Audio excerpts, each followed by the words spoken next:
Thara Sihori national highway પર વડા ડુંગરાસણ વચ્ચે રાત્રે 5 વાગે કોઈ અજાણ્યા વાહન દ્વારા માદા ઊંટને ટક્કર મારતા ઊંટને ગંભીર ઈજા થઈ હતી।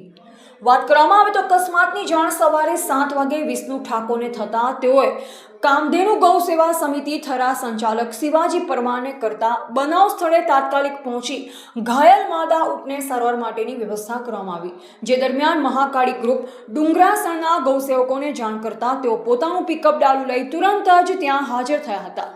ખાસ નોંધવા જેવી બાબત એ હતી કે હાઈવે ઓથોરિટીના હેલ્પલાઇન નંબર ઉપર વારંવાર જાણ કરવા છતાં હમણાં આવે છે ક્રેન તેવું વારંવાર કહેવામાં આવ્યું છતાં કોઈ આવ્યા ન હતા। છેવટે જીવદયા પ્રેમીઓએ થરાથી ક્રેન ભાડે સ્વખર્ચે લાવી જીપડાલા ગૌસેવકોની મદદથી ભરી રૂની જૈન પાંજરાપોળ ખાતે વધુ સારવાર માટે મૂકવામાં આવી।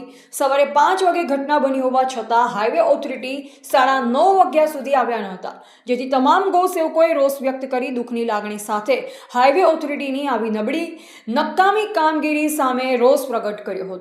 વડા અને ડુંગરાસણ વચ્ચે આજે સવારે 5 વાગ્યાથી 7 વાગ્યા દરમિયાન એક માદા ઊંટનો અકસ્માત થયો હતો, જેની જાણ વારંવાર હાઈવે ઓથોરિટીને કરવા છતાં 5 વાગે અકસ્માત થયો હોવા છતાં 7 વાગ્યા સુધી નહોતા આવ્યા। ના છૂટકે અમારે પ્રાઇવેટ ખર્ચ આપીને ક્રેન બોલાવી ભાડે ક્રેન કરી જીપ ડાલુ ભાડે કરી અને રૂની પોજરાપોળ ખાતે મૂકવામાં આવ્યા।